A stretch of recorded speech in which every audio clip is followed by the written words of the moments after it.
हुए जो नर्सिस और डॉक्टर्स हैं उनकी यहाँ पे बहुत ज़्यादा ज़रूरत है, तो उसकी तो बहुत जॉब्स अवेलेबल हैं। तो कुछ ऐसे शोबे हैं जिसमें अगर आप क्वालिफिकेशन वो रखते हैं तो उसमें जैसे मैंने आपको बताया कि अगर आपके पास कोई डिप्लोमा है। अस्सलाम वालेकुम, मैं हूँ आयशा सुलेमान। आप लोगों की बेहद फरमाइश पे मैंने सोचा क्यों ना वर्क वीज़े के ऊपर एक व्लॉग बनाया जाए। अपने हस्बैंड से बात की कि क्यों ना हम मिलकर ये व्लॉग बनाते हैं, तो उनके पास टाइम ना होने की वजह से मैंने सोचा आप लोगों के लिए मैं इतनी बर्फ़ के अंदर भी आप लोगों के लिए मैं आज उनके साथ जाऊंगी और रास्ते में ही सारी बातें करेंगे, सारी इन्फॉर्मेशन लेंगे। ज़रा बर्फ़ देखें कितनी घुटनों तक आ रही है, लेकिन मैंने सोचा नहीं, आपकी बहन आप लोगों के लिए ज़रूर जाएगी और ज़रूर इन्फॉर्मेशन देगी आपको। दोपहर के 2 बज रहे हैं और इतनी ज़्यादा शदीद बर्फ़बारी हुई थी 2 दिन पहले, जिसके आसार आपको नज़र आ रहे होंगे। मेरा घर सारा बर्फ़ में भरा हुआ है, चारों तरफ से, ऊपर भी इतनी बर्फ़ पड़ी है, हमारी गाड़ी भी ऐसे ही भर जाती है।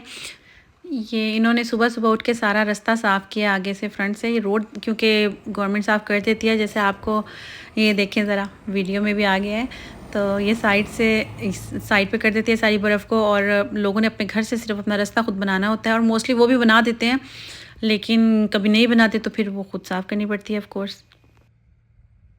विंटर तो यहाँ का ऐसा ही है, बहुत ज़्यादा स्नोफॉल होती है और बहुत ज़्यादा सर्दी होती है, लेकिन यहाँ पे कुछ भी रुकता नहीं है। ये ज़रा देखें कितनी कितनी स्नो है, इसका लेवल मेरे हाथों तक आ गया है।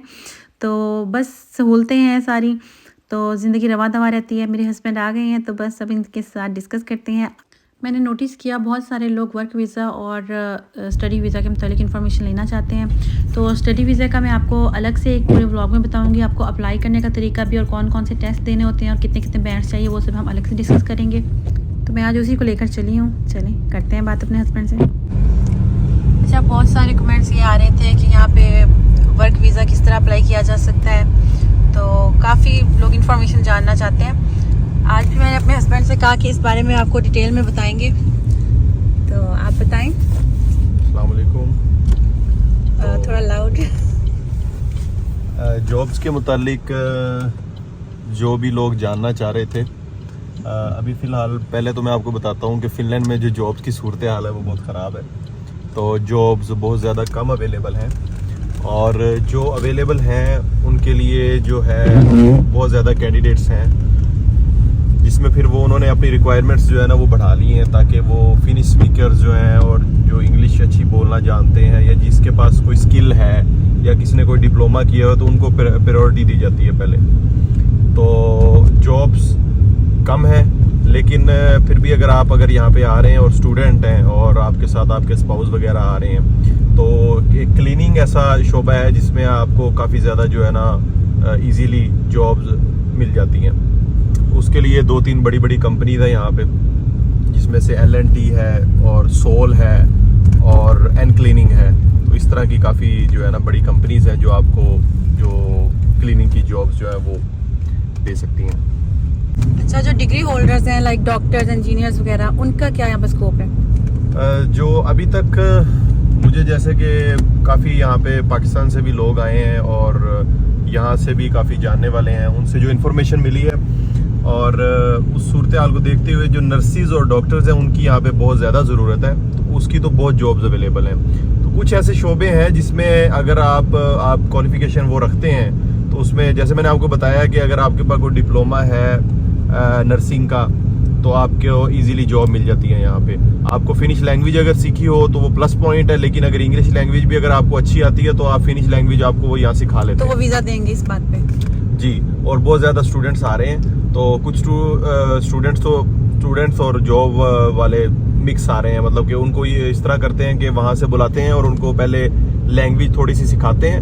नर्सिंग का उन्होंने डिप्लोमा किया होता है, इंग्लिश उनको आती है, तो उनको फिनिश लैंग्वेज सिखा के और फिर जॉब्स जो है वो दे दी जाती हैं उनको। हाँ, इस बारे में सुना था कि फिलिपाइन से 300 नर्सिस को बुला के उन्हें ट्रेनिंग दी गई और फिर उन्हें जॉब्स भी दी गई। हाँ जी, ओनली फिलिपाइन से नहीं, और बहुत सारे मुल्कों से, इवन के पाकिस्तान से भी मेरी बहुत सारे लोगों से मुलाकात हुई है जो अभी आए, और मैं बड़ा हैरान हुआ इस बात पे कि वो नर्सिस के जो है ना वीज़ा के ऊपर वो यहाँ पे आए हैं। और उन्होंने पाकिस्तान में जो नर्स का डिप्लोमा किया हुआ था, और उसके बाद उन्होंने वहाँ से अप्लाई किया है। उसके बाद यहाँ पे आके उनको थोड़ी सी उन्होंने लैंग्वेज सिखाई है, कुछ ऑनलाइन भी सिखाते हैं कुछ अदारे, और कुछ यहाँ पे ला के सिखाते हैं। तो अब उसके बाद उनको जॉब्स मिल गई हैं, और उनकी ये जो स्टार्टिंग जो पे होती है वो 2000 से लेके 2500 यूरो तक उनकी जो है वो जॉब भी स्टार्ट हो गई है। तो और जॉब में ऑफ कोर्स जैसे जैसे आपका एक्सपीरियंस बढ़ता जाता है आपकी जो है वो सैलरीज भी बढ़ती जाती हैं। तो एक ये शोबा है और उसके अलावा engineer of course software engineer की पूरी दुनिया में डिमांड है, उसी तरह यहाँ पे भी है। और उसके अलावा मैकेनिकल इंजीनियर्स उनकी यहाँ पे जो है ना वो काफ़ी। और अगर आप में से किसी ने कोई गाड़ियों का कोई डिप्लोमा किया हुआ है बाहर से या किसी यूरोपियन मुल्क से या इवन के पाकिस्तान से सर्टिफाइड डिप्लोमा अगर किया हुआ है तो गाड़ियों की बहुत जो कार रिपेयरिंग का जो है ना वो बहुत स्कोप है यहाँ पे। तो ये 2-3 शोबे हैं जिनके लिए तो इजीली अवेलेबिलिटी है जॉब्स की। और इसके अलावा जो है वो थोड़ी सी मुश्किल हो रही है, लेकिन अगर आप लैंग्वेज सीख लेते हैं तो वो भी आपका काम ईजी हो जाता है। ये पाकिस्तान में भी निसान वाले कोर्स करवा रहे हैं, ऐसा सुना है कि डिप्लोमा करवा रहे हैं, वो सर्टिफाइड है, वो लोग कर सकते हैं। जी, पहले मैं जब पाकिस्तान रहता था जब मैंने देखा था कि सुजुकी वाले डिप्लोमास करवाते थे, ये वाले ना जो सुजुकी कंपनी। अभी मुझे इतना उसके बारे में नहीं पता, लेकिन अगर जो पाकिस्तान में रह रहे हैं उनको मुझसे ज़्यादा बेटर पता होगा कि वहाँ पे डिप्लोमास वगैरह होते हैं कि नहीं। ये गाड़ियों का काम कितना महंगा होता है ये भी आप थोड़ा सा। हाँ, गाड़ियों का जो ऑफ कोर्स यहाँ पे पर आवर जो उसका रिपेयरिंग का कॉस्ट है वो ऑलमोस्ट 70 यूरोज पर आवर है। तो आप अगर दिन में अगर 4 से 5 घंटे भी काम करते हैं तो अच्छे खासे आप जो है वो पैसे बना लेते हैं उसमें। और अगर आप किसी कंपनी के लिए भी काम करते हैं तो आपको 25 से 30 यूरो पर आवर जो है वो पे किया जाता है। और इसी तरह इलेक्ट्रीशियन है, इन सब के लिए ऑफ कोर्स थोड़ी बहुत लैंग्वेज चाहिए, फिनिश लैंग्वेज। लेकिन गाड़ियों के लिए ऐसा है कि उनके लिए इतनी नहीं चाहिए, लेकिन इलेक्ट्रीशियन वगैरह को ऑफ कोर्स फिनिश लैंग्वेज, क्योंकि उनका इंटरेक्शन जो है फिनिश लोगों के साथ होना है ज़्यादा, तो उसके लिए लैंग्वेज चाहिए होती है। और मौसम के लिए आपका क्या कहना है? जो लोग पाकिस्तान से आ रहे हैं, मौसम तो आप लोग देख ही रहे हैं, आज 2 दिन हो गए हैं और ये स्नोफॉल जो है ये बहुत ज़्यादा हो रही है और ड्राइविंग करने की कंडीशन जो है बहुत ही ख़राब है। हर थोड़ी देर बाद गाड़ी फंस जाती है। आज सुबह ही गाड़ी फंस गई थी, बड़ी मुश्किल से निकाली है 2 लोगों को बुला के मैंने। तो ये सूरत हाल है। अब ये जो अगले 5-6 महीने हैं ना ये बहुत ज़्यादा मुश्किल से भरे हुए हैं और बड़ी एहतियात से ड्राइविंग करनी पड़ती है और अपने आप को फुल कवर करके बाहर निकलना पड़ता है। मुझे देखे मैं गाड़ी में हूँ और जैकेट्स वगैरह और ये कानों को कवर किया हुआ है मैंने। तो इसी तरह हमें ये अगले 4 से 5 महीने गुजारने हैं। अच्छा, एक और बात कि अगर कोई पाकिस्तान में है या इंडिया में है किसी भी जगह, वहाँ बैठ के कौन सी ऐसी जॉब्स हैं कि वो वीज़ा अप्लाई कर सकते हैं और उन्हें वर्क परमिट मिल सकता है? आपको किसी भी किस्म की यहाँ पे जॉब मिल जाती है जो जिसमें आपकी क्वालिफिकेशंस भी हैं और आपको जॉब भी मिल, इवन कि अगर आपको क्लीनिंग की जॉब भी मिल रही है तो उस पर भी आप रेजिडेंस परमिट अप्लाई कर सकते हैं अगर आपको कोई कंपनी हायर कर लेती है। थोड़ा मुश्किल काम है लेकिन नामुमकिन नहीं है। बहुत सारे लोग यहाँ पे जो है वो रेस्टोरेंट्स वगैरह के अंदर क्लीनिंग के लिए भी आते हैं और उसमें एज ए शेफ़ के वीज़ा पे भी आते हैं, डिलीवरी के वीज़ा पे भी आते हैं। तो वो अगर आपको कोई भी कंपनी हायर कर लेती है तो आपको ऑफ कोर्स 100% रेजिडेंस परमिट मिल जाता है। तो इसके लिए कोई ऐसी कैटेगरी नहीं है कि इस जॉब का आपको मिल सकता है। हाँ, अभी क्योंकि जॉब्स के हालात थोड़े से डाउन है इसलिए गवर्नमेंट जो है वो अब थोड़ी सी चेंजेस लेके आ रही है कि कुछ कैटेगरीज को उनमें शामिल कर रही है जिनके लोग यहाँ पे अवेलेबल ज़्यादा हैं। जैसे कि स्टूडेंट्स आ रहे हैं, अब क्लीनिंग के लिए वो स्टूडेंट्स बहुत ज़्यादा अवेलेबल हैं, तो इसलिए उस पर वो रेजिडेंस परमिट इशू नहीं करेंगे।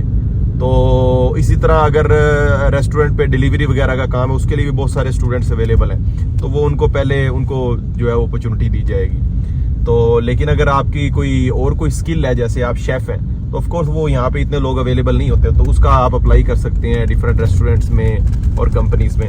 तो आपको रेजिडेंस परमिट इजीली जो है ना वो उस पर मिल जाता है अगर आपको जॉब मिल जाती है। तो कोई बाहर आना चाहता है, कोई सबसे इजी वे बता दें।